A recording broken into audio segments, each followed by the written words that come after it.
ನಮಸ್ಕಾರ, ಸೋನಿನೆ ನ್ಯೂಸ್ಗೆ ಸ್ವಾಗತ. ನಾನು ಪ್ರಭಾವತಿ. ಮೊದಲಿಗೆ ಮುಖ್ಯಾಂಶಗಳು.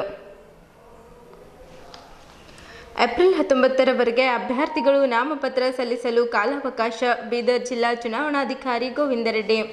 ಬೀದರ್ ಲೋಕಸಭೆಯ ಬಿಜೆಪಿ ಅಭ್ಯರ್ಥಿ ಭಗವಂತ್ ಖೂಬಾ ಕನಿಷ್ಠ 4 ಲಕ್ಷ ಮತಗಳ ಅಂತರದಿಂದ ಗೆಲ್ಲುತ್ತಾರೆ. ಡಾಕ್ಟರ್ ರಾಧಾ ಮೋಹನ್ ದಾಸ್ ಅಗರ್ವಾಲ್. ಭಾಲ್ಕಿಯಲ್ಲಿ ಮನೋಜ್ ಜರಾಂಗೆ, ದಾದಾ ಪಾಟೀಲ್ಗೆ ಭರ್ಜರಿ ಸ್ವಾಗತ. ರಾಜ್ಯದ ಮರಾಠಿಗರ ಹೋರಾಟಕ್ಕೆ ಧ್ವನಿಯಾಗುವೆ ಜರಾಂಗೆ ಪಾಟೀಲ್. ಬೀದರ್ ಲೋಕಸಭೆ ಚುನಾವಣೆಯಲ್ಲಿ ಸ್ಪರ್ಧಿಸಲು ಪಕ್ಷೇತರ ಅಭ್ಯರ್ಥಿಯಾಗಿ ದಿಲೀಪ್ ಕಾಡ್ವಾ ನಾಮಪತ್ರ ಸಲ್ಲಿಕೆ. ಡೋಂಗುರ್ಗೆ ಪರಿವಾರ ಹಾಗೂ ನೌಕರರ ಮಿತ್ರ ಮಂಡಳಿ ಬೀದರ್ ವತಿಯಿಂದ ಶ್ರೀ ದಿಲೀಪ್ ಕುಮಾರ್ ಡೋಂಗುರ್ಗೆರವರ 59ನೇ ಹುಟ್ಟುಹಬ್ಬದ ಸಮಾರಂಭ. ಅಖಿಲ ಭಾರತ ಜನವಾದಿ ಮಹಿಳಾ ಸಂಘಟನೆ ಬೀದರ್ ತಾಲೂಕಾ ಸಮಿತಿಯ ಸದಸ್ಯತ್ವ ಅಭಿಯಾನಕ್ಕೆ ಚಾಲನೆ. ಸುದ್ದಿಯ ವಿವರಗಳು. ಬೀದರ್ ಜಿಲ್ಲಾಧಿಕಾರಿಗಳ ಕಚೇರಿ ಸಭಾಂಗಣದಲ್ಲಿ ಲೋಕಸಭಾ ಸಾರ್ವತ್ರಿಕ ಚುನಾವಣೆ 2024ರ ಕುರಿತು ಮಾಹಿತಿ ನೀಡಲು ಕರೆದ ಪತ್ರಿಕಾಗೋಷ್ಠಿಯಲ್ಲಿ ಮಾತನಾಡಿದ ಬೀದರ್ ಜಿಲ್ಲಾ ಚುನಾವಣಾಧಿಕಾರಿ ಗೋವಿಂದ ರೆಡ್ಡಿ ಅವರು, ಬೀದರ್ ಲೋಕಸಭಾ ಸಾರ್ವತ್ರಿಕ ಚುನಾವಣೆ 2024ಕ್ಕೆ ನಿಲ್ಲುವ ಅಭ್ಯರ್ಥಿಗಳು ಏಪ್ರಿಲ್ 19ರವರೆಗೆ ನಾಮಪತ್ರ ಸಲ್ಲಿಸಲು ಕಾಲಾವಕಾಶ ಇದ್ದು, ಏಪ್ರಿಲ್ 20 ನಾಮಪತ್ರಗಳ ಪರಿಶೀಲನೆ ಹಾಗೂ ಏಪ್ರಿಲ್ 22ರಂದು ನಾಮಪತ್ರಗಳನ್ನು ಪಡೆಯಲು ಕಾಲಾವಕಾಶವಿರುತ್ತದೆ ಎಂದು ಹೇಳಿದ್ದರು. ಮೇ 7ರಂದು ಮತದಾನ ಹಾಗೂ ಜೂನ್ 4ರಂದು ಮತ ಎಣಿಕೆ ನಡೆಯಲಿದ್ದು, ಜೂನ್ 6ರ ಒಳಗೆ ಎಲ್ಲ ಚುನಾವಣಾ ಪ್ರಕ್ರಿಯೆ ಮುಗಿಯಲಿವೆ. ಅಭ್ಯರ್ಥಿಗಳು ನಾಮಪತ್ರ ಸಲ್ಲಿಸಲು ಬರುವಾಗ ಅವರ 3 ವಾಹನಗಳಿಗೆ ಮಾತ್ರ ಜಿಲ್ಲಾಧಿಕಾರಿಗಳ ಕಚೇರಿ ಆವರಣದವರೆಗೆ ಬರಲು ಅನುಮತಿ ಇದೆ ಹಾಗೂ ನಾಮಪತ್ರ ಸಲ್ಲಿಸುವ ಸಂದರ್ಭದಲ್ಲಿ ಅಭ್ಯರ್ಥಿ ಸೇರಿದಂತೆ 5 ಜನರಿಗೆ ಮಾತ್ರ ಚುನಾವಣಾಧಿಕಾರಿಗಳ ಕೊಠಡಿಯೊಳಗೆ ಬರಲು ಅವಕಾಶವಿದೆ ಎಂದು ಹೇಳಿದ್ದರು. ನಾಮಪತ್ರ ಬೆಳಗ್ಗೆ 11ರಿಂದ ಮಧ್ಯಾಹ್ನ 3 ಗಂಟೆಗಳವರೆಗೆ ಚುನಾವಣಾಧಿಕಾರಿಗಳಿಗೆ ಸಲ್ಲಿಸಬಹುದಾಗಿದ್ದು, ನಾಮಪತ್ರ ಸಲ್ಲಿಸುವ ಪ್ರಕ್ರಿಯೆ ಏಪ್ರಿಲ್ 12ರಿಂದ 19ರವರೆಗೆ ನಡೆಯಲಿದೆ. ನಾಮಪತ್ರದೊಳಗೆ ಸಲ್ಲಿಸಬೇಕಾದ ಕಾಲಂಗಳನ್ನು ಚುನಾವಣೆಗೆ ನಿಲ್ಲುವ ಅಭ್ಯರ್ಥಿಗಳು ಎಲ್ಲ ಕಾಲಂಗಳನ್ನು ಭರ್ತಿ ಮಾಡಬೇಕೆಂದರು. ನಾಮಪತ್ರ ಸಲ್ಲಿಸುವ ಅಭ್ಯರ್ಥಿಗಳಿಗೆ ತೊಂದರೆಯಾಗದಿರಲು ಅಂಬೇಡ್ಕರ್ ವೃತ್ತದಿಂದ ಹರಳಯ್ಯ ವೃತ್ತದವರೆಗೆ ಮತ್ತು ಮಹಾವೀರ್ ವೃತ್ತದಿಂದ ಜಿಲ್ಲಾಧಿಕಾರಿ ಕಚೇರಿಯ ರಸ್ತೆಗಳನ್ನು ಪ್ರತಿಭಟನೆ ರ್ಯಾಲಿಗಳನ್ನು ಅಂಬೇಡ್ಕರ್ ವೃತ್ತದಿಂದ ಹರಳಯ್ಯ ವೃತ್ತದವರೆಗೆ ಮತ್ತು ಮಹಾವೀರ್ ವೃತ್ತದಿಂದ ಜಿಲ್ಲಾಧಿಕಾರಿಗಳ ಕಚೇರಿವರೆಗೆ ಪ್ರತಿಭಟನೆ ರ್ಯಾಲಿಗಳನ್ನು ನಿಷೇಧಿಸಿದೆ. ಪ್ರಯುಕ್ತ ಅಂಬೇಡ್ಕರ್ ವೃತ್ತದಿಂದ ಮತ್ತು ಮಹಾವೀರ್ ವೃತ್ತದಿಂದ ಜಿಲ್ಲಾಧಿಕಾರಿಗಳ ಕಚೇರಿಗೆ ಪ್ರತಿಭಟನೆ ರ್ಯಾಲಿ ನಡೆಸಿ ಮನವಿ ಸಲ್ಲಿಸುವವರು ಜಿಲ್ಲಾಧಿಕಾರಿಗಳ ಕಚೇರಿ ಬದಲಾಗಿ ಬಸವೇಶ್ವರ ವೃತ್ತದಲ್ಲಿ ತಹಶೀಲ್ದಾರರ ಬೀದರ್ ಅವರಿಗೆ ಮನವಿ ಸಲ್ಲಿಸಬಹುದಾಗಿದೆ ಎಂದರು. 85 ವರ್ಷ ದಾಟಿದವರು ಹಾಗೂ ಅಂಗವಿಕಲರಿಗೆ ಮನೆಯಿಂದ ಮತದಾನ ಮಾಡಲು ಅವಕಾಶ ನೀಡಲಾಗಿದ್ದು, 141 ಜನ ಅಂಗವಿಕಲರು ಹಾಗೂ 85 ವರ್ಷ ಮೇಲ್ಪಟ್ಟ 318 ಜನ ಮನೆಯಿಂದ ಮತದಾನ ಮಾಡುವವರು. ಏಪ್ರಿಲ್ 26ರಂದು ಮನೆಯಿಂದ ಮತದಾನ ಮಾಡಲು ಇವರಿಗೆ ಅವಕಾಶ ನೀಡಲಾಗಿದೆ. ಏಪ್ರಿಲ್ 26ರಂದು ಮತದಾನ ಮಾಡುವುದವರು ಏಪ್ರಿಲ್ 29ರಂದು ಮತದಾನ ಮಾಡಲು ಕಾಲಾವಕಾಶವಿದೆ ಎಂದು ಹೇಳಿದ್ದರು.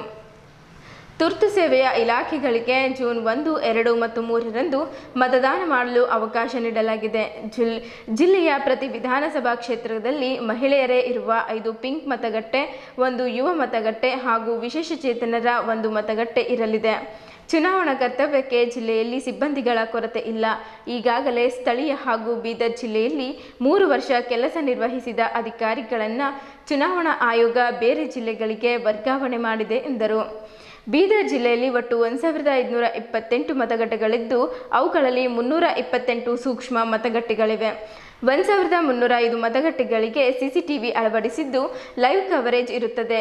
ಸರ್ಕಾರಿ ಅಧಿಕಾರಿಗಳು ಯಾವುದೇ ಪಕ್ಷ ಹಾಗೂ ಅಭ್ಯರ್ಥಿಗಳ ಪರ ಪ್ರಚಾರ ಮಾಡುವ ಸಾಕ್ಷಿ ಸಮೇತ ದೂರುಗಳು ಬಂದರೆ ಅವರ ಮೇಲೆ ಕ್ರಮ ತೆಗೆದುಕೊಳ್ಳಲಾಗುತ್ತದೆ ಎಂದು ಹೇಳಿದ್ದರು. ಜಿಲ್ಲಾ ಪೊಲೀಸ್ ವರಿಷ್ಠಾಧಿಕಾರಿ ಚನ್ನಬಸವಣ್ಣ ಎಸ್ಎಲ್ ಅವರು ಮಾತನಾಡಿ, ಗುಂಡಾ ಕಾಯ್ದೆ ಅಡಿ 21 ಜನರ ಮೇಲೆ ಪ್ರೊಫೈಲ್ ಕಳಿಸಿದ್ದು, ಈಗಾಗಲೇ 17 ಜನರಿಗೆ ಗಡೀಪಾರು ಮಾಡಲಾಗಿದೆ. ಮೊದಲ ಹಂತದ ಚುನಾವಣೆಗಾಗಿ ನಮ್ಮ ಜಿಲ್ಲೆಯಿಂದ ರಾಮನಗರ ಮತ್ತು ಚಿತ್ರದುರ್ಗ ಜಿಲ್ಲೆಗಳಿಗೆ ನಮ್ಮ ಅಧಿಕಾರಿ ಮತ್ತು ಸಿಬ್ಬಂದಿಗಳು ಹೋಗುತ್ತಿದ್ದಾರೆ. ಆದರೆ ನಮ್ಮ ಜಿಲ್ಲೆಯಲ್ಲಿ ಯಾವುದೇ ಸಿಬ್ಬಂದಿಗಳ ಕೊರತೆ ಇಲ್ಲ ಎಂದು ಹೇಳಿದ್ದರು. ಈ ಪತ್ರಿಕಾಗೋಷ್ಠಿಯಲ್ಲಿ ಚುನಾವಣಾ ತಹಶೀಲ್ದಾರರಾದ ಅಣ್ಣಾರಾವ್ ಪಾಟೀಲ್, ವಾರ್ತಾಧಿಕಾರಿ ಜಿ ಸುರೇಶ್ ಸೇರಿದಂತೆ ಜಿಲ್ಲಾಧಿಕಾರಿ ಕಚೇರಿಯ ಇತರೆ ಅಧಿಕಾರಿ ಮತ್ತು ಸಿಬ್ಬಂದಿಗಳು ಉಪಸ್ಥಿತರಿದ್ದರು. ನಾಮಿನೇಷನ್ ಕುರಿತು ವಿವರಗಳನ್ನು ನೋಡಿದ್ದೀವಿ. ಈಗಾಗಲೇ ಇದು ಭಾರತ ಚುನಾವಣಾ ಆಯೋಗದಿಂದ ಇದು ವೇಳಾಪಟ್ಟಿ ಪ್ರಕಟ ಆಗಿದೆ. ಸೊ ಇವತ್ತು ಶುಕ್ರವಾರ 12ನೇ ತಾರೀಕಿನಿಂದ 19ನೇ ತಾರೀಕಿನವರೆಗೆ ನಾಮಿನೇಷನ್ನ ಪ್ರಕ್ರಿಯೆ ರಿಟರ್ನಿಂಗ್ ಆಫೀಸ್ನಲ್ಲಿ ಆಗ್ತೈತಿ. ಬೀದರ್ ಲೋಕಸಭಾ ಕ್ಷೇತ್ರಕ್ಕೆ ರಿಟರ್ನಿಂಗ್ ಆಫೀಸರ್ ಬೀದರ್ ಜಿಲ್ಲಾಧಿಕಾರಿಗಳಿರ್ತಾರೆ. 19ನೇ ತಾರೀಕು ನಾಮಿನೇಷನ್ ಲಾಸ್ಟ್ ಡೇಟ್ ನಂತರ 20ನೇ ತಾರೀಕು ಸ್ಕ್ರೂಟ್ನಿ ಆಗ್ತೈತಿ, ನಾಮಪತ್ರಗಳ ಪರಿಶೀಲನೆ. ಯಾರಾದರೂ ಅಭ್ಯರ್ಥಿಗಳು ವಿಡ್ರಾವಲ್ ಮಾಡ್ಕೊಳ್ಳಂಗಿತ್ತಂದರೆ 22ನೇ ತಾರೀಕು ಸೋಮವಾರ ಮಧ್ಯಾಹ್ನ 3 ಗಂಟೆವರೆಗೆ ಅವಕಾಶ ಇದೆ. ತಮಗೆ ಗೊತ್ತಿದ್ದಂಗೆ ಮೇ 7ನೇ ತಾರೀಕು ವೋಟಿಂಗು ಕೌಂಟಿಂಗು ಜೂನು 4. ಇನ್ನು ವಿಶೇಷವಾಗಿ ತಮ್ಮ ಗಮನಕ್ಕೆ ತರೋದು ಏನಂದರೆ, ನಾವು ಈಗಾಗಲೇ ಕ್ಯಾಂಡಿಡೇಟ್ಸ್ಗೆ ಮತ್ತು ಪೊಲಿಟಿಕಲ್ ಪಾರ್ಟೀಸ್ಗೆ ತಿಳಿಸಿದ್ದೀವಿ. ಪೇಜ್ 2ರಲ್ಲಿ ನಾಮಪತ್ರ ಸಲ್ಲಿಸುವ ಅಭ್ಯರ್ಥಿಯು ತನ್ನೊಂದಿಗೆ 3 ವಾಹನಗಳನ್ನು ನಮ್ಮ ಜಿಲ್ಲಾಧಿಕಾರಿಗಳ ಕಚೇರಿ ಆವರಣದೊಳಗೆ ತರಲಿಕ್ಕೆ ಅವಕಾಶ ಇದೆ. ಮೇನ್ ಡೋರ್ನಿಂದ 3 ವೆಹಿಕಲ್ ತರ್ಬೋದು. ಅವರು 3 ವೆಹಿಕಲ್ ಮಾತ್ರ ಬಿಡ್ತೀವಿ, ಉಳಿದಿದ್ದೆಲ್ಲ ಮೇನ್ ಗೇಟಿಂದ ರೋಡ್ ಆ ಕಡೆನೇ ಇರ್ತಾವೆ. ಅವರು ಪ್ರೊಸೆಷನಾರು ಬರಲಿ ಹಂಗಾರು ಬರಲಿ, ಒಬ್ಬ ಅಭ್ಯರ್ಥಿಗೆ ಭಾರತ ಚುನಾವಣಾ ಆಯೋಗ 3 ವಾಹನಗಳನ್ನು ಅವಕಾಶ ಕೊಟ್ಟಿದೆ. DSP ಬೀದರ್ ಅವರಿಗೆ SP ಸಾಹೇಬರು ನೋಡಲ್ ಆಫೀಸರ್ ಅಂತೇಳಿ ನೇಮಕ ಮಾಡಿದ್ದಾರೆ. DSP ಬೀದರ್ ಅವರು 3 ವಾಹನಗಳನ್ನು ಮಾತ್ರ ಒಬ್ಬ ಅಭ್ಯರ್ಥಿಗೆ ಜಿಲ್ಲಾಧಿಕಾರಿಗಳ ಮೇನ್ ಆವರಣ ಅಂದರೆ ರೋಡಿಂದ ಒಳಗಡೆ ಬಿಡ್ತಾರೆ. ಇಲ್ಲಿ ಬಂದಾಗ ಕೆಳಗಡೆ ವೆಹಿಕಲ್ದಿಂದ ಇಳಿದ ಕೂಡಲೇ ನಮ್ಮದು ರಿಟರ್ನಿಂಗ್ ಆಫೀಸರ್ದು ಕಚೇರಿ ಫಸ್ಟ್ ಫ್ಲೋರ್ದಲ್ಲಿದೆ. ಕೆಳಗಡೆನೇ 5 ಜನರನ್ನು ಅವರು ಬಿಡ್ತಾರೆ. ಅಭ್ಯರ್ಥಿ ಮತ್ತು 4 ಮಂದಿನ ಅವರು ಚುನಾವಣಾಧಿಕಾರಿಗಳ ಕೊಠಡಿ ಒಳಗೆ ಬಿಡ್ತಾರೆ. ಆಮೇಲೆ ಇದನ್ನು ಸ್ವಲ್ಪ ಯಾಕಂದರೆ ಇದು ಅಭ್ಯರ್ಥಿಗಳನ್ನ ನಾವು ಈಗಾಗಲೇ ತಿಳಿಸಿದ್ದೀವಿ. 3 ವಾಹನಗಳನ್ನು ಅವರು ಆವರಣದೊಳಗೆ ಬರ್ತಾರೆ, ಬಟ್ ಕೆಳಗಡೆನೇ ಡ್ರಾಪ್ ತೊಗೋಬೇಕಾಗತ್ತೆ. ಗ್ರೌಂಡ್ ಫ್ಲೋರ್ದಲ್ಲಿ ಕೆಳಗಡೆ ಡ್ರಾಪ್ ತೊಗೊಂಡಾಗ ಅಲ್ಲಿಂದನೇ ಅವರು 5 ಮಂದಿ ಬರಬೇಕು, ಕ್ಯಾಂಡಿಡೇಟು ಪ್ಲಸ್ 4 ಜನ. ಅವರು ಪರ್ಮಿಷನ್ ತೊಗೋಬೋದು. ಒಂದೊಂದು ಸಲ ಏನಾಗುತ್ತೆ, ಈಗ ಕ್ಯಾಂಡಿಡೇಟು ಅಡ್ವಾನ್ಸ್ ವೆಹಿಕಲ್ ಪರ್ಮಿಷನ್ ತೊಗೊಂಡಿರ್ತಾರೆ. ಇಲ್ಲಾಂದ್ರೆ ಏನು ಮಾಡ್ತಾರೆ, ಕ್ಯಾಂಡಿಡೇಟ್ ನಾಮಿನೇಷನ್ ಹಾಕಿದ ನಂತರನೂ ವೆಹಿಕಲ್ ಪರ್ಮಿಷನ್ ತೊಗೋತಾರೆ ಅವರು. ಅವ್ರು ಯಾವುದಾದ್ರೂ 3 ವಾಹನಗಳನ್ನು ಒಳಗಡೆ ತರ್ತಾರಲ್ಲ, ಅದು 3 ವಾಹನಗಳನ್ನು ಅವರು ಪೊಲೀಸರಿಗೆ ಅಡ್ವಾನ್ಸ್ ತಿಳಿಸಿದರೆ ಅದೇ 3 ವಾಹನಗಳನ್ನು ಪೊಲೀಸರು ಒಳಗಡೆ ಬಿಡ್ತಾರೆ. 4 ವೀಲರ್ಸ್. ಆಮೇಲೆ ಅಭ್ಯರ್ಥಿ ಮತ್ತು 4 ಜನ ಮಾತ್ರ ಒಂದು ನಾಮಪತ್ರದೊಂದಿಗೆ ಚುನಾವಣಾಧಿಕಾರಿ ಕೊಠಡಿ ಒಳಗೆ ಬರಲಿಕ್ಕೆ ಅವಕಾಶ ಇದೆ. ಕೆಳಗಡೆನೇ ಅವರು ವೆಹಿಕಲ್ ಇಳಿದು ಕೂಡ 5 ಮಂದಿ ಯಾರು ಅನ್ನೋದು ಡಿಸೈಡ್ ಮಾಡಿಕೊಂಡು ಮೇಲ್ಗಡೆ ಬರಬೇಕು. ಆಮೇಲೆ ನಾಮಿನೇಷನ್ ಟೈಮಿಂಗು 11 ಗಂಟೆಯಿಂದ ಮಧ್ಯಾಹ್ನ 3 ಗಂಟೆ ತನಕ. ಆಮೇಲೆ ಈಗಾಗಲೇ ತಿಳಿಸಿದಂಗೆ 12 ಗಂಟೆಯಿಂದ 12ನೇ ತಾರೀಕಿನಿಂದ 19ನೇ ತಾರೀಕಿನವರೆಗೆ ನಾಮಪತ್ರಗಳನ್ನು ಸಲ್ಲಿಸಲಿಕ್ಕೆ ಅವಕಾಶ ಇದೆ. ಇನ್ನು ನಾಮಪತ್ರದೊಂದಿಗೆ ಸಲ್ಲಿಸಬೇಕಾದ ದಾಖಲೆಗಳ ಪಟ್ಟಿಯನ್ನು ತಮಗೆ ಕೊಟ್ಟಿದ್ದೀವಿ. ನಾಮಪತ್ರವನ್ನು ಕೊಡ್ತಾರೆ, ಅದ್ರ ಜೊತೆ ನಮ್ಮನ್ನು 26ರಲ್ಲಿ ಅಫಿಡೇವಿಟ್ ಕೊಡ್ತಾರೆ. 100 ರೂಪಾಯಿ ಸ್ಟಾಂಪ್ ಪೇಪರ್ ಮೇಲೆ ಕ್ಯಾಂಡಿಡೇಟ್ ಅಫಿಡೇವಿಟ್ ಕೊಡಬೇಕು. ಅದರಲ್ಲಿ ಯಾವುದೇ ಕಾಲಮನ್ನು ಬ್ಲ್ಯಾಂಕ್ ಬಿಡೋಂಗಿಲ್ಲ, ಎಲ್ಲ ಕಾಲಮನ್ನು ಕಂಪಲ್ಸರಿ ತುಂಬಬೇಕು. ಇದು ಅಫಿಡೇವಿಟ್ ನಾವೇನು ಮಾಡ್ತೀವಿ, ಅವ್ರು ಹಾಕಿದ ಕೂಡಲೇ ಸ್ಕ್ಯಾನ್ ಮಾಡಿ ನಿಮಗೆ ಗ್ರೂಪ್ನಲ್ಲಿ ಹಾಕ್ತೀವಿ. ಇವನು ಎಲೆಕ್ಷನ್ ಕಮಿಷನ್ ವೆಬ್ಸೈಟ್ನಲ್ಲೂ ಹೋಸ್ಟ್ ಮಾಡ್ತೀವಿ ನಾವು. ಇಲ್ಲಿ ಲೋಕಲ್ದಲ್ಲಿ ಈಸಿ ಆಗಲಿ ಅನ್ನೋ ಕಾರಣಕ್ಕಾಗಿ ಅಫಿಡೇವಿಟ್ ಏನಿರ್ತೈತಲ್ಲ ಅದನ್ನು ಸ್ಕ್ಯಾನ್ ಮಾಡಿ full as it is scan ಮಾಡಿ ನಿಮಗೆ ನಾವು ಗ್ರೂಪ್ನಲ್ಲಿ ಸುರೇಶ್ಗೆ ಹಾಕ್ತೀವಿ. ಸುರೇಶ್ ನಿಮ್ಗೆ ಮೀಡಿಯಾ ಗ್ರೂಪ್ನಲ್ಲಿ ಹಾಕ್ತಾರೆ. ಅದು ಒಂದು 20ರಿಂದ 25 ಪೇಜ್ ಇರ್ತೈತಿ. ಅದನ್ನು ಅಫಿಡೇವಿಟ್ ಕ್ಯಾಂಡಿಡೇಟ್ದು ಆಸ್ತಿಗಳ ವಿವರ ಇರ್ತೈತೆ ಅದರಲ್ಲಿ. ಅದನ್ನು ನಾವು ನಿಮ್ಗೆ ಮೀಡಿಯಾಕ್ಕೆ ಇಮಿಡಿಯೇಟ್ಲಿ ಅವ್ರು ನಾಮಿನೇಷನ್ ಹಾಕಿ ಹೋದ ಒಂದು 10-15 ನಿಮಿಷದಲ್ಲಿ ನಾವು ನಿಮಗೆ ಶೇರ್ ಮಾಡ್ತೀವಿ. ಆಮೇಲೆ ಅಭ್ಯರ್ಥಿ ಇತ್ತೀಚಿನ ಭಾವಚಿತ್ರವನ್ನು ಕೊಡಬೇಕು. ಅದರದ್ದು ಸೈಜು ಉದ್ದ ಅಗಲವನ್ನು ಈಗಾಗಲೇ ಎಲೆಕ್ಷನ್ ಕಮಿಷನ್ ಡಿಸೈಡ್ ಮಾಡಿದೆ. ಸಪೋಸು ಕ್ಯಾಂಡಿಡೇಟು ಬೇರೆ ಲೋಕಸಭಾ ಕ್ಷೇತ್ರದ ಮತದಾರ ಇದ್ದರೆ ಆ ಕ್ಷೇತ್ರದಲ್ಲಿ ಮತದಾರ ಇರುವ ಕುರಿತು ತಹಸೀಲ್ದಾರಿಂದ ಮತದಾರ ಪಟ್ಟಿ ದೃಢೀಕರಣ ಪತ್ರವನ್ನು ಕೊಡಬೇಕು. ಆಮೇಲೆ ಮಾನ್ಯತೆ ಪಡೆದ ರಾಜಕೀಯ ಪಕ್ಷ ಇತ್ತಂದರೆ ಅವರು ಫಾರ್ಮ್ A-B ಕೊಡಬೇಕು. ಆಮೇಲೆ ರಿಟರ್ನಿಂಗ್ ಆಫೀಸರ್ ಮುಂದೆ ಅವರು ನಿಂತ್ಕೊಂಡು ಶಪಥ ಪ್ರಮಾಣ ಪತ್ರವನ್ನು ಇದೆ 4 ಲೈನದಿದೆ, ಅವರು ಓದ್ತಾರೆ. ಭಾರತ ಸಂವಿಧಾನ, ಇದಕ್ಕೆ ನಾನು ಇದಿರ್ತೀನಿ ಅದಿರ್ತೀನಿ ಅಂತೇಳಿ ಎಲ್ಲ ಡೀಟೇಲ್ ಇದೆ. ಅದು ಮೊದಲಿಂದನೇ ಫಿಕ್ಸ್ ಇದೆ. ನಾವು ಇಲ್ಲಿ ಕೊಡ್ತೀವಿ, ಅದನ್ನು ಓದಿದ್ರೆ ಸಾಕಷ್ಟೆ. ನಾಮಿನೇಷನ್ ಕೊಟ್ಟ ಕೂಡಲೇ ನಾಮಿನೇಷನ್ ಕೊಡ್ತಾರೆ, ಕೊಟ್ಟ ಕೂಡಲೇ ಅದನ್ನು ಮಾಡಬೇಕು. ಅವ್ರು ಶಪಥ ಪ್ರಮಾಣ ಪತ್ರ ಕಂಪಲ್ಸರಿ ಇದೆ. ಆಮೇಲೆ ಠೇವಣಿ 25,000 ಇದೆ. ಸಪೋಸ್ SC ಮತ್ತು ST ಕಾಸ್ಟ್ನವರು ಬಂದು ನಾಮಿನೇಷನ್ ಹಾಕ್ಬೇಕಂದ್ರೆ ಅವ್ರಿಗೆ ಅರ್ಧ ರೊಕ್ಕ ಇದೆ, 12,500. ಬಟ್ ಅವರು SC ST ಅಂತೇಳಿ ಕಾಸ್ಟ್ ಸರ್ಟಿಫಿಕೇಟನ್ನು ತಂದು ಕೊಡಬೇಕು. ಆಮೇಲೆ ಅಭ್ಯರ್ಥಿಯು ತನ್ನ ಹೆಸರು ಮತಪತ್ರದಲ್ಲಿ ಯಾವ ರೀತಿ ಮುದ್ರಿಸಬೇಕು ಅನ್ನೋ ಕುರಿತು ತನ್ನ ಹೆಸರ ಮತಪತ್ರದಲ್ಲಿ ಯಾವ ರೀತಿ ಇರಬೇಕು ಅನ್ನೋದನ್ನು ಈಗಲೂ ಬರೆದು ಕೊಡಲಿಕ್ಕೆ ಅವಕಾಶ ಇದೆ, ಇಲ್ಲಾಂದರೆ ನಮಗೆ ವಿಡ್ರಾವಲ್ ಟೈಮ್ ತನೂ ಬರ್ಕೊಡ್ಲಿಕ್ಕೆ ಅವಕಾಶ ಇದೆ. ನಾಮಿನೇಷನ್ ಹಾಕುವ ಅಭ್ಯರ್ಥಿಗಳಿಗೆ ಯಾವುದೇ ತೊಂದರೆ ಆಗಬಾರ್ದು ಅನ್ನೋ ಕಾರಣಕ್ಕಾಗಿ ಅಂಬೇಡ್ಕರ್ ಸರ್ಕಲ್ದಿಂದ ಅರಳೆ ಸರ್ಕಲ್ವರೆಗೆ ಮತ್ತು ಮಹಾವೀರ್ ಸರ್ಕಲ್ದಿಂದ ಜಿಲ್ಲಾಧಿಕಾರಿಗಳ ಕಚೇರಿವರೆಗೆ ಪ್ರತಿಭಟನೆ ಮತ್ತು ರ್ಯಾಲಿ ಮನವಿಗಳನ್ನು ಕೊಡೋರಿಗೆ ನಾವು ಸ್ಥಳವನ್ನು ಚೇಂಜ್ ಮಾಡಿವಿ ಅಷ್ಟೇ.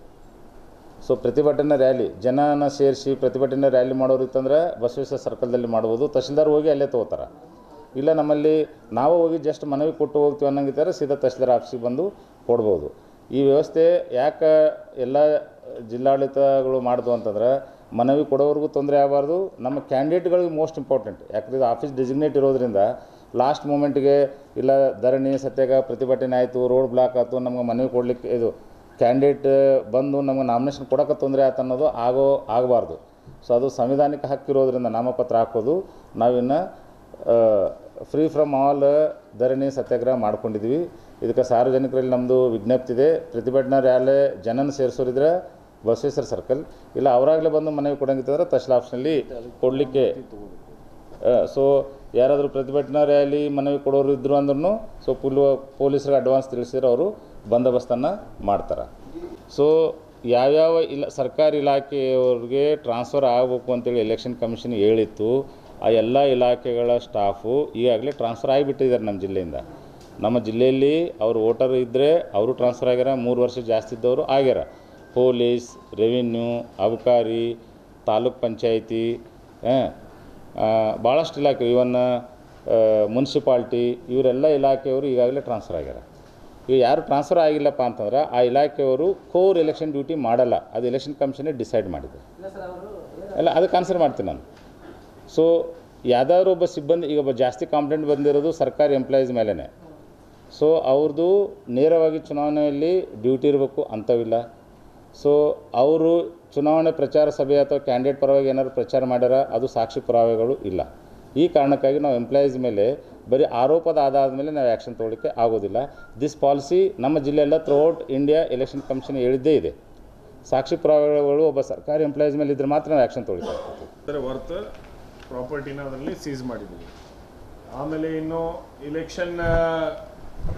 ಎಸೆನ್ಷಿಯಲ್ ಕಮೋಡಿಟಿ ಆ್ಯಕ್ಟಲ್ಲಿ PDS ಏನು ರೈಸ್ನ ಏನಂದರೆ ಇಲ್ಲಿಗಲ್ ಆಗಿ ಟ್ರಾನ್ಸ್ಪೋರ್ಟೇಷನ್ ಮಾಡ್ತಾರೆ, ಅದರದ್ದು ಒಟ್ಟು 8 ಪ್ರಕರಣಗಳನ್ನು ದಾಖಲು ಮಾಡಿದ್ದೀವಿ. ಸುಮಾರು 26,000 kg ಸೀಜರ್ ಆಗಿದೆ, 8,84,000 ವ್ಯಾಲ್ಯೂ ಇದೆ. ಆಮೇಲೆ ಒಂದು ಡೀಸೆಲ್ ಏನಂತಂದರೆ ಟ್ಯಾಂಕರ್ನ ಏನಂದರೆ ಇಲ್ಲಿಂದ ತೊಗೊಂಡು ಮಹಾರಾಷ್ಟ್ರಕ್ಕೆ ಏನಂದರೆ ಇಲ್ಲಿಗಲ್ ಆಗಿ ಒಯ್ತಾ ಇದ್ರು, ಅದರಲ್ಲಿ 1500 ಲೀಟರ್ ಅಷ್ಟು ಏನಂದರೆ ಸಿಕ್ಕಿದೆ. ಸೊ ಅರೌಂಡ್ 1,29,000 ಸೀಜರ್ ಆಗಿದೆ. ಅದಲ್ಲದೆ ಒಂದು ಇಲ್ಲಿಗಲ್ ಆಗಿ ಸಿಲಿಂಡರ್ಗಳನ್ನು ರಿಫಿಲಿಂಗ್ ಮಾಡ್ತಾಯಿದ್ರು, ಅಂದರೆ ಡೊಮೆಸ್ಟಿಕ್ ಸಿಲಿಂಡರ್ಗಳನ್ನು ತೆಗೆದುಕೊಂಡು ಬಂದು ಕಮರ್ಷಿಯಲ್ ಸಿಲಿಂಡರ್ಗೆ ಏನಂದರೆ ಅದನ್ನು ಮರುಭರ್ತಿ ಮಾಡಿ ರಿಫಿಲಿಂಗ್ ಮಾಡಿ ಹೆಚ್ಚುವರಿ ಹಣಕ್ಕೆ ಮಾರಾಟ ಮಾಡುವಂಥ ಜಾಲನ ಬೇಯಿಸಿದ್ದೀವಿ. ಅದರಲ್ಲಿ 88 ಫುಲ್ ಸಿಲಿಂಡ್ರು ಮತ್ತು 64 ಎಂಟಿ ಸಿಲಿಂಡರ್ಗಳನ್ನು ಮಾಡಿದ್ವಿ. ಟೋಟಲ್ 14,38,218 ಏನಂದರೆ ಇದು ಎಸೆನ್ಷಿಯಲ್ ಕಮೋಡಿಟಿ ಆ್ಯಕ್ಟಲ್ಲಿ ಮಾಡಿರುವಂಥ ಸೀಜರ್ ಇದೆ. ಇದು ಅಲ್ಲದೆ ಏನಂತಂದರೆ ನೀವು ಇದೆಲ್ಲ ಹಾಕಿದ್ದೀನಿ ಚಾರ್ಟ್ ಕೆಳಗಡೆ ನಿಮಗೆ. ಇನ್ನು ಲಾಸ್ಟ್ ಪೇಜ್ ಜನರಲಿ ನೀವು ಆರ್ಗನೈಸ್ ಕ್ರೈಮ್ ಕೇಳ್ತಾ ಇರ್ತೀರಿ, ಅದಕ್ಕೆ ಅದೊಂದು ಚಾರ್ಟ್ ಹಾಕಿದ್ದೀನಿ.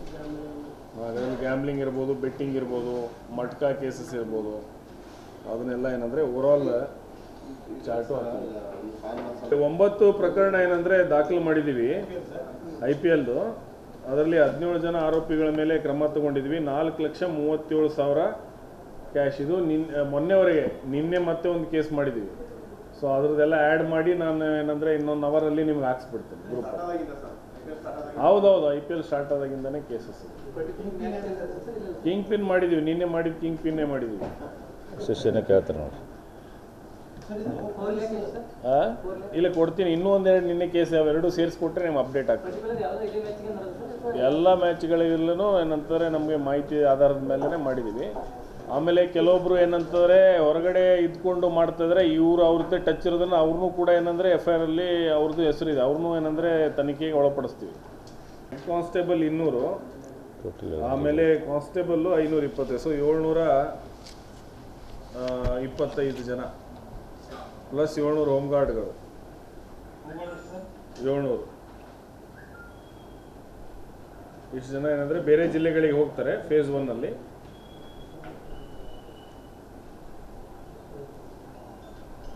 ಮತ್ತು ಫೇಸ್ 2ನಲ್ಲಿ ನಮಗೆ ಏನಂತಂದರೆ ಸಿಬ್ಬಂದಿ ಏನು ನಮಗೆ ಕೊರತೆ ಬೀಳಲ್ಲ, ಅಂದರೆ ಆ್ಯಸ್ ಪರ್ ಏನು ಇದು ಇದೆ ಆ ಥರ. ಸೊ ಆಫೀಸರ್ಸ್ ಏನು ಕೊರತೆ ಇದೆ ಅದು ನಮಗೆ ಆಫೀಸರ್ಸು ಹೊರಗಡೆಯಿಂದ ಬರ್ತಾರೆ.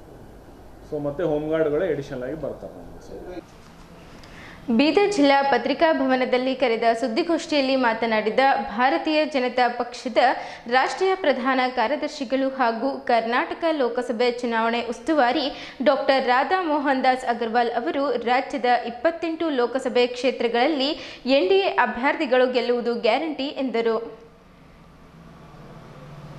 ಬಿಜೆಪಿ ಹಾಗೂ ಜೆಡಿಎಸ್ ಶಕ್ತಿಗೆ ಹೆದರಿ ಕಾಂಗ್ರೆಸ್ನ ಮಂತ್ರಿಗಳು ಲೋಕಸಭೆ ಚುನಾವಣೆಯಲ್ಲಿ ತಾವು ನಿಲ್ಲುವ ಬದಲು ತಮ್ಮ ಬಾಲಕರನ್ನ ಕಣಕ್ಕಿಳಿಸಿವೆ. ಅಂತಹ ಮುಗ್ಧ ಬಾಲಕರ ಮೇಲೆ ನಾವು ಯಾವ ಅಸ್ತ್ರ ಪ್ರಯೋಗಿಸಲು ಸಾಧ್ಯ ಎಂದು ಪ್ರಶ್ನೆ ಮಾಡಿದ್ದರು. ಬೀದರ್ ಲೋಕಸಭೆ ನಮ್ಮ ಪಕ್ಷದ ಅಭ್ಯರ್ಥಿ ಹಾಗೂ ಕೇಂದ್ರ ಸಚಿವ ಭಗವಂತ್ ಖೂಬಾ ಅವರು ಕನಿಷ್ಠ 4 ಲಕ್ಷ ಮತಗಳ ಅಂತರದಿಂದ ಗೆಲ್ಲುತ್ತಾರೆ. ಇಲ್ಲಿ ಯಾವುದೇ ಭಿನ್ನಾಭಿಪ್ರಾಯವಿಲ್ಲ. ಬಿಜೆಪಿ ಹಾಗೂ ಜೆಡಿಎಸ್ ಪರಸ್ಪರ ಸಮನ್ವಯದಿಂದ ಕಾರ್ಯನಿರ್ವಹಿಸುತ್ತಿದ್ದು ಇವರ ಉತ್ಸಾಹ ಇಮ್ಮಡಿಗೊಂಡಿರುವುದು ಸಂತಸದ ಸಂಗತಿ. ಅವರ ಶಾಸಕ ಪ್ರಭು ಚವ್ಹಾಣ್ ಅವರು ಹೃದಯಘಾತಕ್ಕೆ ಒಳಗಾಗಿದ್ದು ಅವರು ಸುಧಾರಿಸಲು ಇನ್ನು ಕಾಲಾವಕಾಶ ಬೇಕಾಗಿದೆ. ಆದರೆ ಅವರಿಗೆ ಪಕ್ಷದ ಅಭ್ಯರ್ಥಿ ಬಗ್ಗೆ ಯಾವುದೇ ಅಸಮಾಧಾನ ಇಲ್ಲ. ಅವರು ಪಕ್ಷದ ನಿಷ್ಠಾವಂತ ಕಾರ್ಯಕರ್ತರಾಗಿದ್ದು ಬೇಗ ಗುಣಮುಖರಾಗಲಿ ಎಂದು ಪಕ್ಷ ಬಯಸುತ್ತದೆ ಎಂದರು. ಮಾಜಿ ಡಿಸಿಎಂ ಕೆಎಸ್ ಈಶ್ವರಪ್ಪ ಸಹ ಬಿಜೆಪಿ ನಿಷ್ಠಾವಂತ ಕಾರ್ಯಕರ್ತರಾಗಿದ್ದು ತಮ್ಮ ಮುನಿಸು ನಿಲ್ಲಿಸುತ್ತಾರೆ. ಬೇಗ ಪಕ್ಷದ ಅಭ್ಯರ್ಥಿ ಬಿವೈ ರಾಘವೇಂದ್ರ ಅವರೊಂದಿಗೆ ಕೈ ಜೋಡಿಸುತ್ತಾರೆಂಬ ವಿಶ್ವಾಸ ಇದೆ. ನಾಳೆ ಪಕ್ಷೇತರರಾಗಿ ನಾಮಪತ್ರ ಸಲ್ಲಿಸುತ್ತಾರೆಂಬ ಮಾಹಿತಿ ಇದೆ. ನಾಮಪತ್ರ ವಾಪಸ್ ಪಡೆಯುವವರಿಗೆ ಪಕ್ಷ ಕಾದು ನೋಡಲಿದೆ. ನಂತರ ಪಕ್ಷ ಸೂಕ್ತ ನಿರ್ಧಾರ ತೆಗೆದುಕೊಳ್ಳಲಿದೆ ಎಂದರು. ದೇಶದ ಮುಂದೆ ಒಂದೇ ಶಕ್ತಿ ಇದೆ, ಅದು ಪ್ರಧಾನಿ ನರೇಂದ್ರ ಮೋದಿ. ಕಾಂಗ್ರೆಸ್ನ ಯಾವ ಅಭ್ಯರ್ಥಿ ಮುಂದಾಳತ್ವ ವಹಿಸುತ್ತಿಲ್ಲ. ಸ್ವತಃ ಎಐಸಿಸಿ ಅಧ್ಯಕ್ಷ ಡಾಕ್ಟರ್ ಮಲ್ಲಿಕಾರ್ಜುನ್ ಖರ್ಗೆ ಅವರೇ ಚುನಾವಣೆಯಲ್ಲಿ ಸ್ಪರ್ಧಿಸದೆ ತನ್ನ ಅಳಿಯ ರಾಧಾಕೃಷ್ಣ ದೊಡ್ಮನಿ ಅವರಿಗೆ ಮೈದಾನ ಬಿಟ್ಟು ಪಲಾಯನ ಮಾಡಿದ್ದಾರೆ. ಈಗ ಕಾಲ ಬದಲಾಗಿದೆ, ಜನ ಜಾಣರಿದ್ದಾರೆ. ಯಾರಿಗೆ ಮತ ನೀಡಬೇಕು ಎಂಬ ತೀರ್ಮಾನಕ್ಕೆ ಈಗಾಗಲೇ ಬಂದಿದ್ದು ಕಾಂಗ್ರೆಸ್ ರಾಜ್ಯದಲ್ಲಿ ಶೂನ್ಯ ಸಾಧನೆ ಮಾಡುವುದು ಪಕ್ಕಾ ಎಂದರು. ಪ್ರಧಾನಿ ನರೇಂದ್ರ ಮೋದಿಜಿಯವರು ಕಳೆದ 10 ವರ್ಷಗಳಿಂದ ದೇಶಕ್ಕಾಗಿ ವಿಶ್ರಾಂತಿ ಪಡೆದಿಲ್ಲ. ರಾಷ್ಟ್ರವೇ ತನ್ನ ಕುಟುಂಬ ಎಂದು ನಂಬಿದ ಶಕ್ತಿ ಅವರು. 2014ರಿಂದ ಇಲ್ಲಿಯವರೆಗೆ 10 ವರ್ಷಗಳಲ್ಲಿ ಭಾರತವನ್ನು ವಿಶ್ವದ ಆರ್ಥಿಕ ಶ್ರೇಣಿಯಲ್ಲಿ ಸ್ಪರ್ಧಿಸುವಂತೆ ಮಾಡಿದ್ದಾರೆ. ಮುಂದಿನ 25 ವರ್ಷಗಳಿಗೂ ಯೋಜನೆ ಈಗಾಗಲೇ ಸಿದ್ಧಪಡಿಸಿದ್ದು 2047ರಲ್ಲಿ ಭಾರತವು ವಿಶ್ವದ ಸೂಪರ್ ಶಕ್ತಿಶಾಲಿ ದೇಶವಾಗಿ ಹೊರಹೊಮ್ಮುವಂತಹ ಯೋಜನೆ ಸಿದ್ಧಪಡಿಸಿದ್ದಾರೆ ಎಂದರು.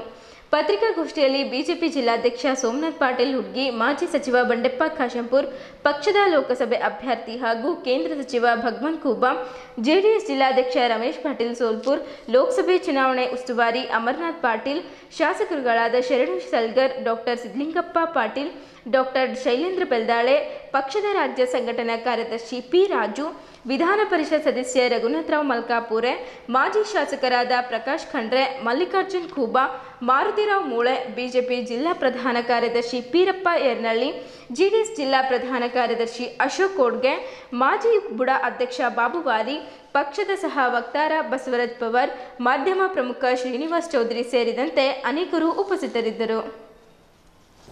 भारतीय जनता पार्टी के नेताओं और कार्यकर्ताओं में और जेडीएस के अपने मित्रों और भाइयों के व्यवहार में मैं गारंटी के साथ कह सकता हूं कि बीदर की यह सीट हम लोग कम से कम 4 लाख की मार्जिन से जीतने जा रहे हैं।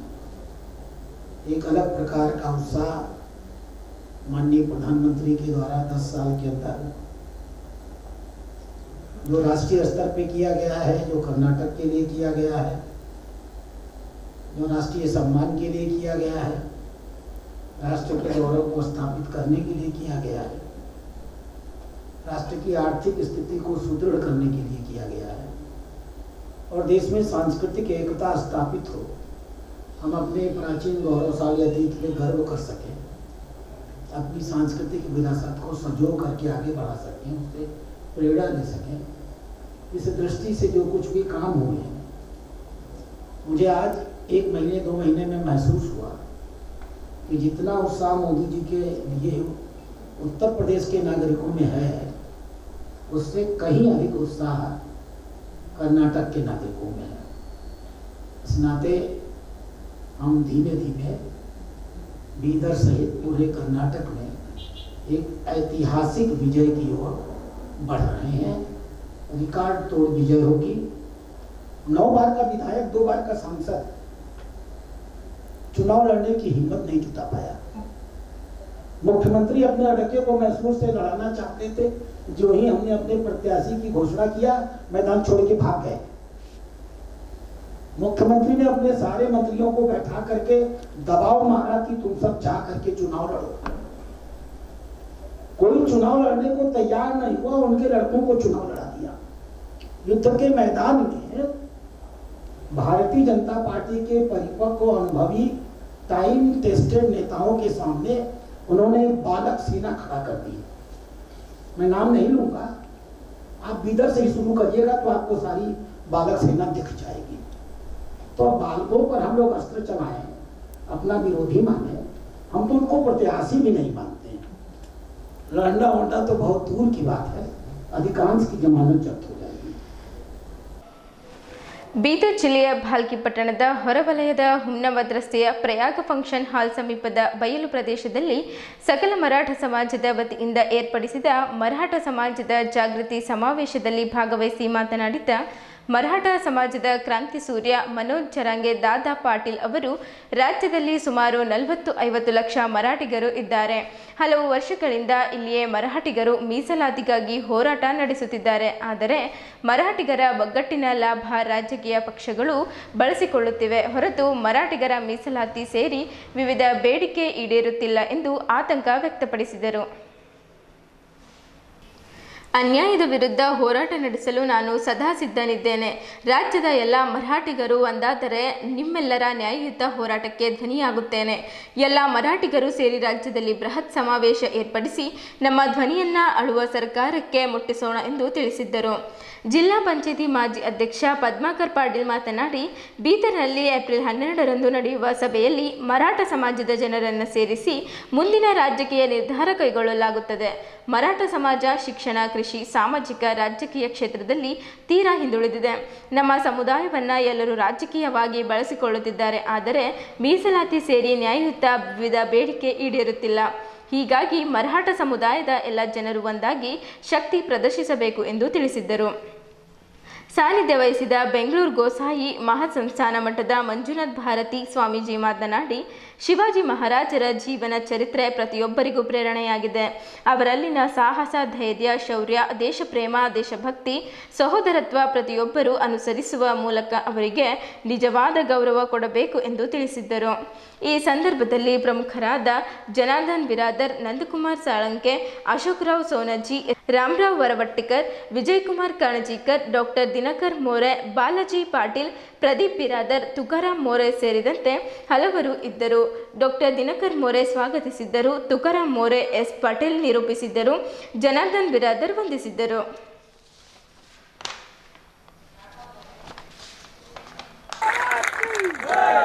आम्ही सुद्धा एकजूट आहेत.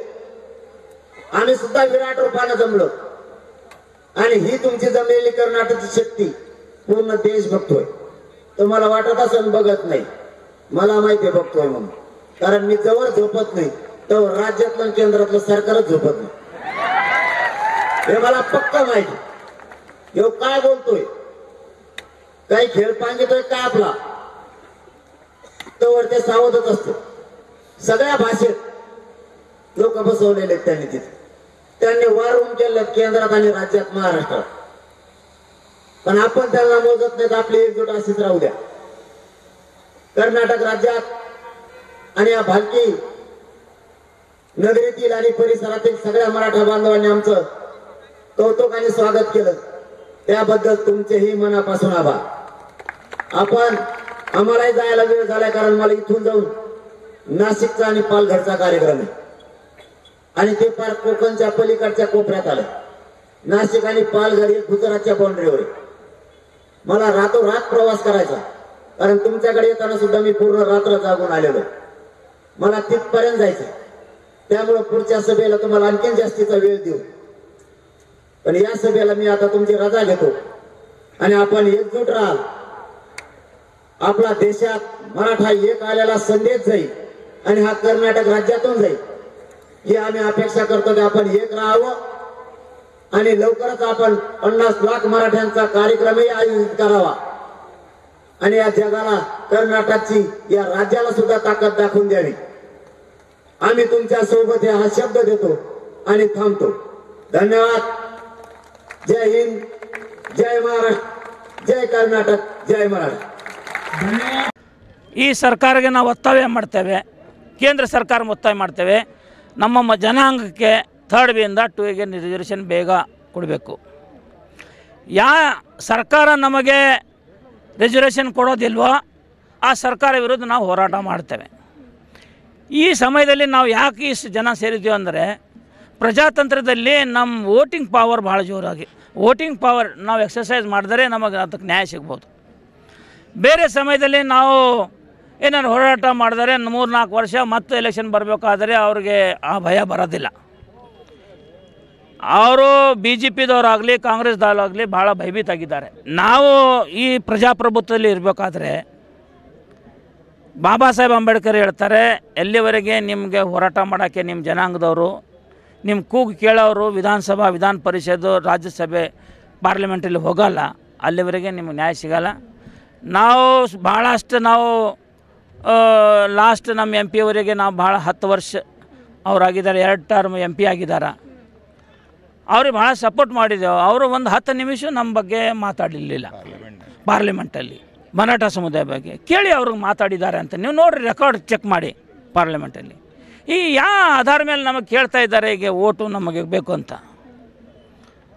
ಅದಕ್ಕೆ ನಮ್ಮದು ಒಂದು ಸಮಾಜ ಒಂದು ರೋಷ ಇದೆ. ಯಾಕಪ್ಪ ನಾವು ನಿಮಗೆ ಕಣ್ಣು ಮುಚ್ಚಿ ಸಪೋರ್ಟ್ ಮಾಡ್ತೇವೆ, ಯಾಕೆ ನೀವು ನಮಗೆ ಮಾಡಲಿಲ್ಲ?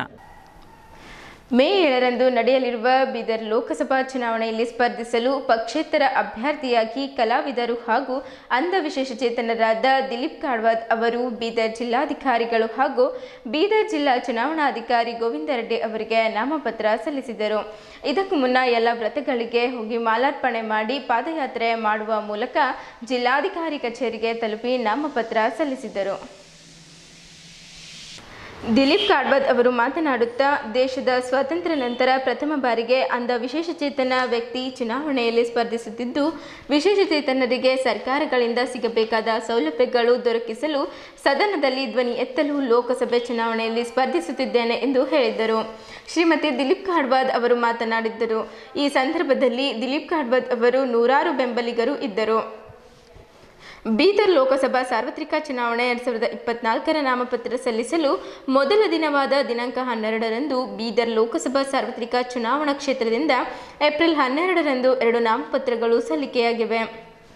ವಿನಯ್ ತಂದೆ ರಾಜೇಂದ್ರ ಬಿರಾದರ್, ವಾರ್ಡ್ ನಂಬರ್ 30, ಲಕ್ಷ್ಮೀನಗರ್, ಕುಂಬಾರವಾಡ, ಬೀದರ್ ಇವರು ಯೂನಿವರ್ಸಲ್ ಸಿಟಿಜನ್ ಪಕ್ಷದ ಅಭ್ಯರ್ಥಿಯಾಗಿ ಏಪ್ರಿಲ್ 12ರಂದು ಮಧ್ಯಾಹ್ನ 12:15ಕ್ಕೆ ನಾಮಪತ್ರ ಸಲ್ಲಿಸಿದ್ದರು. ದಿಲೀಪ್ ತಂದೆ ನಾಗಪ್ಪ, ಗ್ರಾಮ ಕಾಡ್ವಾದ್, ಬೀದರ್ ತಾಲೂಕು ಇವರು ಏಪ್ರಿಲ್ 12ರಂದು ಮಧ್ಯಾಹ್ನ 1:20ಕ್ಕೆ ಸ್ವತಂತ್ರ ಅಭ್ಯರ್ಥಿಯಾಗಿ ನಾಮಪತ್ರ ಸಲ್ಲಿಸಿದ್ದರು. ಇವರು ಅಂಧ ಅಭ್ಯರ್ಥಿಯಾಗಿದ್ದು, ಜಿಲ್ಲಾ ಚುನಾವಣಾ ಅಧಿಕಾರಿಗಳಿಗೆ ನಾಮಪತ್ರ ಸಲ್ಲಿಸುವ ಸಂದರ್ಭದಲ್ಲಿ ಬ್ರೈಲ್ ಲಿಪಿಯಲ್ಲಿ ಬರೆದುಕೊಂಡು ಬಂದು ಶಪಥ ಪ್ರಮಾಣವನ್ನು ತೆಗೆದುಕೊಂಡು ವಿಶೇಷವಾಗಿತ್ತು. ಏಪ್ರಿಲ್ 12ರಂದು ನಾಮಪತ್ರಗಳು ಸಲ್ಲಿಸಲು ಮಧ್ಯಾಹ್ನ 3 ಗಂಟೆಗಳವರೆಗೆ ಕಾಲಾವಕಾಶವಿತ್ತು. ಇಲ್ಲಿಯವರೆಗೆ 2 ನಾಮಪತ್ರಗಳು ಮಾತ್ರ ಮೊದಲ ದಿನ ಸಲ್ಲಿಕೆಯಾಗಿವೆ ಎಂದು ಜಿಲ್ಲಾಧಿಕಾರಿಗಳ ಕಾರ್ಯಾಲಯವು ಪ್ರಕಟಣೆಯಲ್ಲಿ ತಿಳಿಸಿದೆ.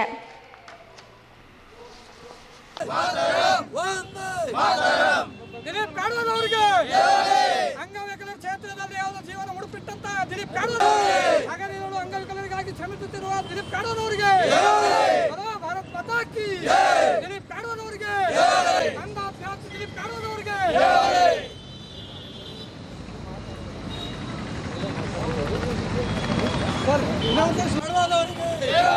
ಸ್ವತಂತ್ರ ಅಭ್ಯರ್ಥಿ ದಿಲೀಪ್ ಕಾಡ್ವಾದ್ ಅವರಿಗೆ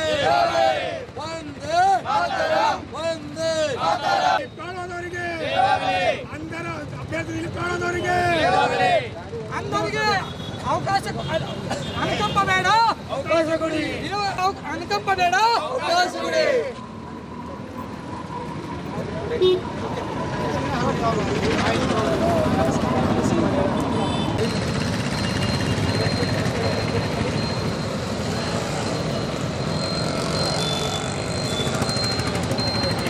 ನೀವೇ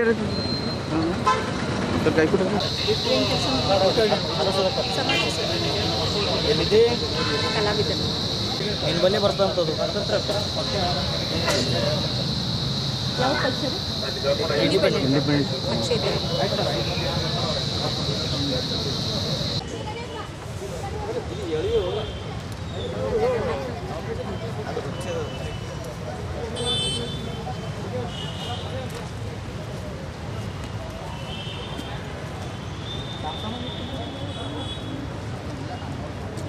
ಬೀದರ್ ಇತಿಹಾಸದಲ್ಲಿ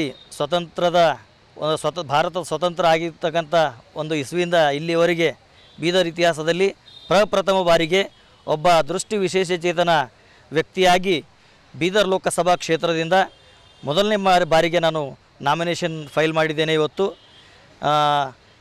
ನಾನು ನಾಮಿನೇಷನ್ ಫೈಲ್ ಮಾಡಿರೋ ಉದ್ದೇಶ, ನಾನು MP ಎಲೆಕ್ಷನ್ಗೆ ನಿಂತುಕೊಳ್ತಕ್ಕಿರ್ತಕ್ಕಂಥ ಉದ್ದೇಶ ಏನಂತಂದರೆ ಸಮಾಜದಲ್ಲಿ ಸಮಾನತೆ ಬರಬೇಕು, ನಮಗೂ ಕೂಡ ಸಾಮಾಜಿಕ ನ್ಯಾಯ ಸಿಗಬೇಕು. ಅಂಗವಿಕಲರ ಸಮಸ್ಯೆಗಳು ಅನೇಕ ಇವೆ.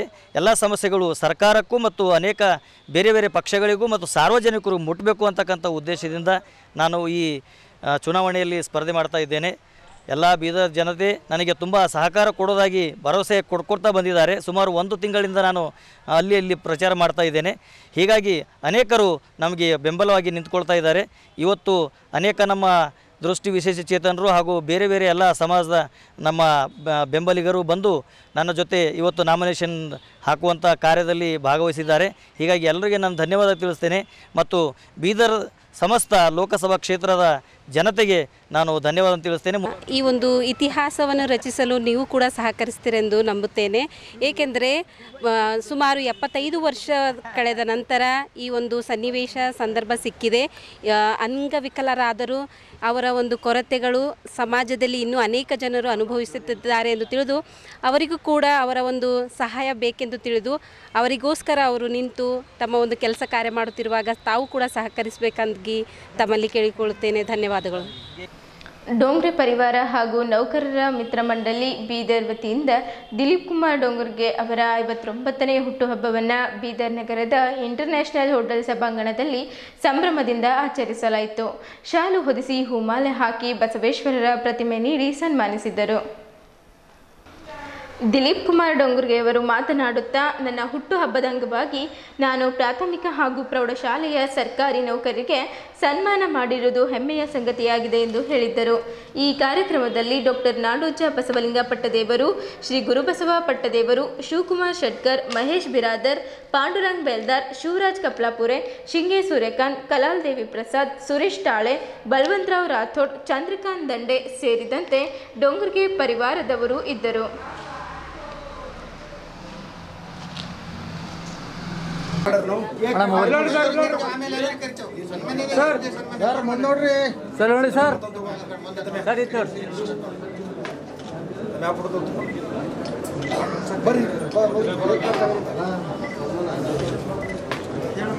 Happy birthday to Happy birthday to you.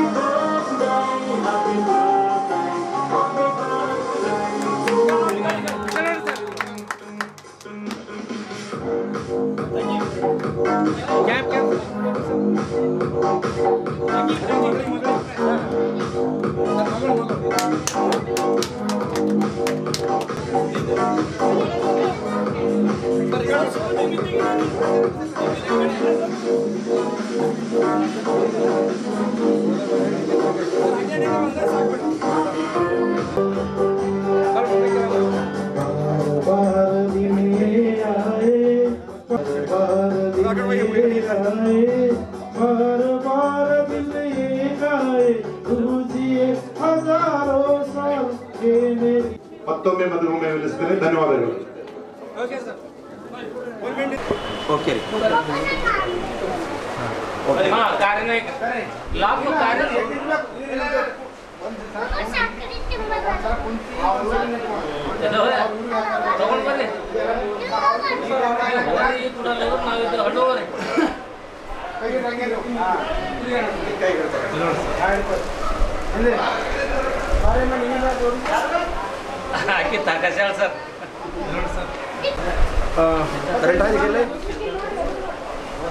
जिला कहाँ है अभी चला है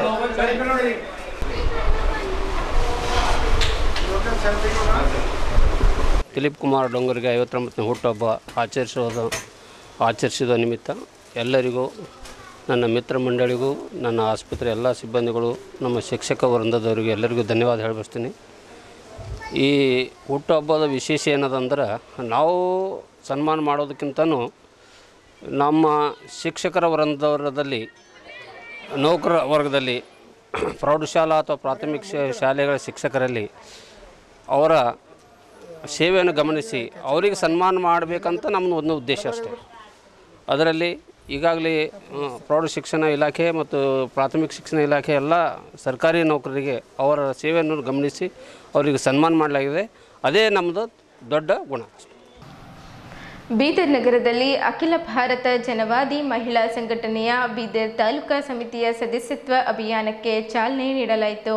ಇದೇ ಸಂದರ್ಭದಲ್ಲಿ ಬೀದರ್ ಜಿಲ್ಲೆಯ ಹಿರಿಯ ಸಾಹಿತಿ ರಜಿಯಾ ಬಳವಟ್ಟಿಯವರಿಗೆ ಶಾಲು ಹೊದಿಸಿ ಸನ್ಮಾನಿಸಲಾಯಿತು.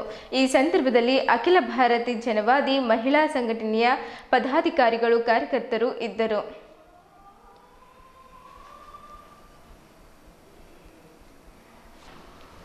ಇಲ್ಲಿಯವರೆಗೂ ಸುದ್ದಿ ಕೊಟ್ಟಿದ್ದು ನಾನು ಪ್ರಭಾವತಿ. ಮುಂದಿನ ಸುದ್ದಿಯೊಂದಿಗೆ ಮತ್ತೆ ಭೇಟಿಯಾಗೋಣ. ವಂದನೆಗಳು.